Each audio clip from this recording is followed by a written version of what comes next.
बहुत सारी कॉलोनी में जल जमाव है, जबकि एनजीओ के साथ तालमेल है। उसके साथ यह है कि सारा टेंडर में वो तय किया हुआ, एनजीओ को तो ब्लैक लिस्टेड करना चाहिए। ये दोनों एनजीओ बिल्कुल जो है पैसा लूट रही है। एक लगभग 60 लाख से ऊपर रुपए की मंथली में उगाही होती है। सफाई के नाम पर जो ये हालत है, जो हम कह नहीं सकते हैं। एक बरसात में पूरा शहर ये हो जाता है। कुछ जगह तो हम लोगों ने जेसीबी वगैरह लेकर के नाला खुदवाने का काम किया, लेकिन ये खेद का विषय है कि जो जनता ने हम लोगों पर विश्वास किया, उस पर फिलवक्त अभी हम बहुत इत्मीनान से उसको हम संतुष्ट नहीं कर पा रहे हैं। नमस्कार, मैं हूं सोनी झा और आप देख रहे हैं न्यूज मिशन इंडिया।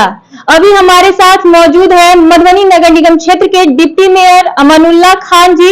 और चूंकि मधुबनी पहली बार नगर परिषद से नगर निगम क्षेत्र में आया है और ये पहले डिप्टी मेयर बने हैं, तो आइए इनसे बात करते हैं और जानते हैं कि अभी तक के इनके कार्यकाल का कैसा अनुभव रहा है। तो इनके अनुभवों के बारे में इनसे चर्चा करते हैं। मधुबनी नगर परिषद क्षेत्र से नगर निगम क्षेत्र में आने के बाद आप पहले उप मेयर बने हैं, अभी तक का कार्यकाल का आपका अनुभव कैसा रहा है?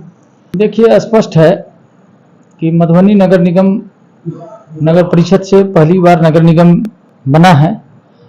हमें ऐसा लगता है कि वहाँ एक फोकस की जमात है, एक टीम है जो उत्साह से आवाम ने हमको जिताया। उस दिशा में अभी तक हम अपने को असंतुष्ट महसूस करते हैं। जो कार्य योजना है, जो गरीबों की समस्या है, जो आवास में नक्शा पास की समस्या है, ये सब जस का तस बनी हुई है। इसका कारण क्या है? इसका कारण है कि जो निगम में एक प्रावधान है स्टाफ का परिवर्तन करना। जो स्टाफ 10 साल से, 20 साल से, 50 साल से है और लोकल है, नतीजा है कि हर को बाहर के जब कोई आदमी आते हैं पदाधिकारी बनके, तो उनको होता है कि हम काम करें और मेरा नाम हो। लेकिन लोकल लोग हैं, इन लोगों का हर चीज बांधा हुआ है, फिक्स है। ऐसे सूरत में मैंने महसूस किया है कि चाहे प्रधानमंत्री आवास योजना हो, नक्शा पास की समस्या हो, या जल जमाव की समस्या हो, या जल संकट, पीए जल संकट की समस्या है, या साफ सफाई की समस्या, ये सब जस का तस है। इस पर कोई ये नहीं है, लंबी लंबी हम लोग बात करते हैं। हमारे मेयर हैं, हम डिप्टी मेयर की हैसियत या उप महापौर की हैसियत रखते हैं। हम लोगों को जो कोऑर्डिनेशन होना चाहिए वो अभी तक इत्मीनान बख्श नहीं है, जिससे हम आम जनता को संतुष्ट कर सकें। नंबर 1।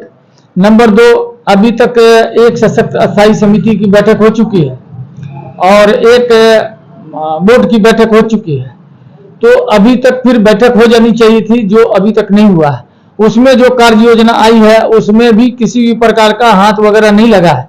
जो पूर्व में 437 योजना थी, जिसमें हम लोगों के आने से पहले 224 या 214 एक इक्वल मापदंड हम नहीं बता सकते, उस योजना को किया जा चुका है, ऐसा किया गया। लेकिन 437 योजना को पटल पे रखा गया, जो एक गुमराही वाला मामला है, जबकि छाट के देना चाहिए। फिर उसके बाद सरकार से, निगम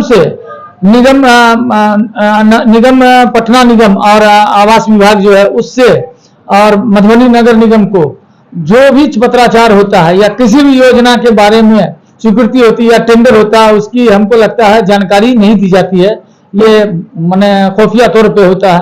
और जहां भी काम हो रहा है वो काम सवालिया निशान लगाने वाला काम है। उस पर जो भी आप बोले खुफिया तरीके से आयुक्त महोदय की साफ संलिप्तता है उसमें।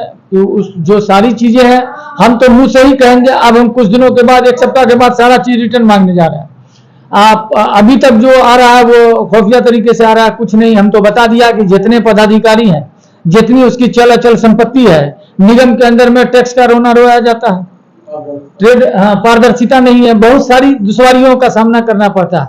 शहर तो छोड़िए ना, विस्तारित क्षेत्र में तो कुछ हो ही नहीं रहा, लेकिन शहर जो 30 वार्ड था उसमें बहुत जगह जल जमाव है। संतू नगर में जल जमाव है, भगवाड़ा में जल जमाव है, बहुत सारी कॉलोनी में जल जमाव है, जबकि एनजीओ के साथ तालमेल है। उसके साथ यह है कि सारा टेंडर में वो तय किया हुआ, एनजीओ को तो ब्लैक लिस्टेड करना चाहिए। ये दोनों एनजीओ बिल्कुल जो है पैसा लूट रही है। एक लगभग 60 लाख से ऊपर रुपए की मंथली में उगाही होती है, और सफाई के नाम पर जो ये हालत है, जो हम कह नहीं सकते हैं। एक बरसात में पूरा शहर ये हो जाता है। कुछ जगह तो हम लोगों ने जेसीबी वगैरह लेकर के नाला खुदवाने का काम किया, हटवाने का काम किया। कुछ जगहों पे काम हो रहा है, वो भी काम पारदर्शिता से नहीं हो रहा है। तो इस तरह से 100 दुश्वारियां हैं, अभी हम कुछ कह नहीं सकते।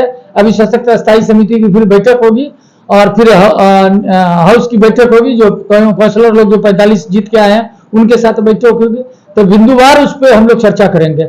लेकिन ये खेद का विषय है कि जो जनता ने हम लोगों पर विश्वास किया उस पर फिलवक्त अभी हम बहुत इत्मीनान से उसको हम संतुष्ट नहीं कर पा रहे हैं, जो बात है। इससे पहले जो आप लोगों की बैठक हुई थी उसमें क्या निर्णय लिया गया था? उसमें पिछली बैठक की संपुष्टि की गई थी, 437 योजना की संपुष्टि की गई थी, जबकि उसमें 214 योजना पहले लोगों ने कर लिया है। तो उसका तो हम लोगों को मालूम नहीं है कौन चीज कौन स्पॉट पे हुआ, उसका कोई पेपर देगा तब हम लोग वेरिफिकेशन करेंगे स्थल का, क्या इस वार्ड से इस वार्ड में इसके घर से यहाँ तक ये बन चुका है, वो तो संपुष्टि हो ही नहीं पाई। लेकिन वो हो गया। अब वहां पर गर्मी की किल्लत है, वहां जनरेटर नहीं है, ऑफिस का विस्तार में चूंकि काउंसलरों के साथ बैठक नहीं होती है, ठीक से बैठ नहीं पाते हैं, उसके लिए एक साथ मीटिंग हॉल बनेगा।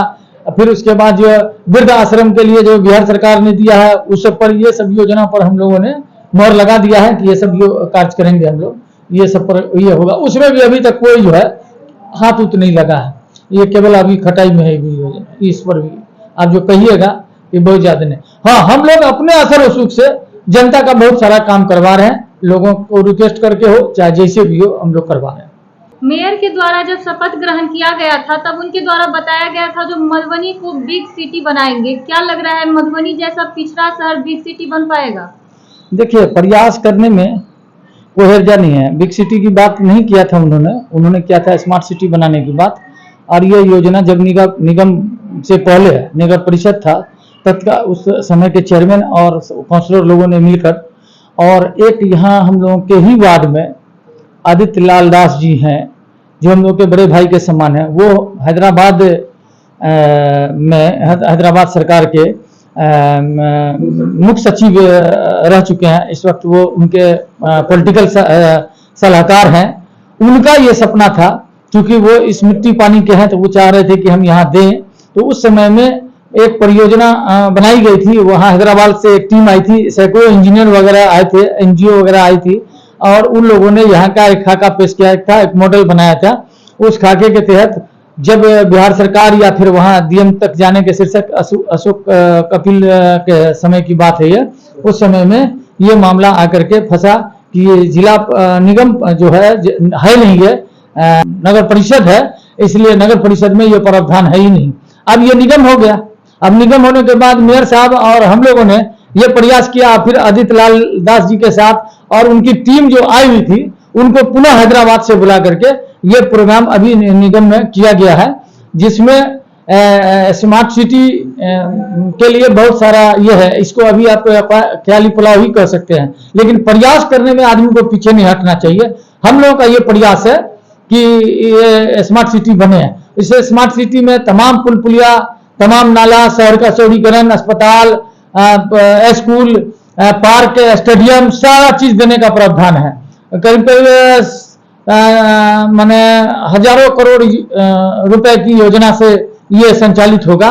पैसा कैसे आएगा वो सेकेंडरी चीज है। पहले तो ये यहाँ से निगम से हम लोग सशक्त स्थायी समिति से इस मॉडल को पास करेंगे, और उस पास करने के बाद फिर बोर्ड से पास करेंगे, फिर हम निगम भेजेंगे, डीएम के पास भेजेंगे। डीएम साहब अगर हमको सहमति दे देते हैं तो फिर बिहार निगम भेजेंगे। निगम के बाद बिहार सरकार में जाएगा, उसमें हम लोगों के विधायक और अभी के उद्योग मंत्री आदरणीय समीर कुमार महासेठ जी ने वादा किया है कि मैं सारे पॉलिटिकल यहाँ के एमएलए एमपी से मिलकर बिहार सरकार से पास करा के वहां भेजेंगे। वहां जाने के बाद फंड कैसे आएगा, क्या आएगा, उसके लिए जो यहाँ की एजेंसी काम कर रही है यहाँ के लिए, वो पूरी तरह से तत्पर है।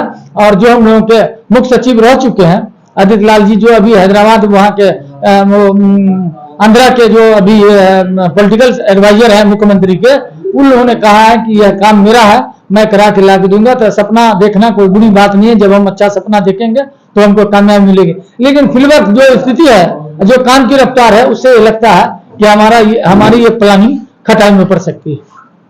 क्या आप अपने आप को उपेक्षित समझते हैं? नहीं, हम उपेक्षित नहीं समझ रहे हैं, लेकिन दुश्वारियां हो रही है काम करने में, क्योंकि एक कॉकस है वहां ऑफिस के अंदर में।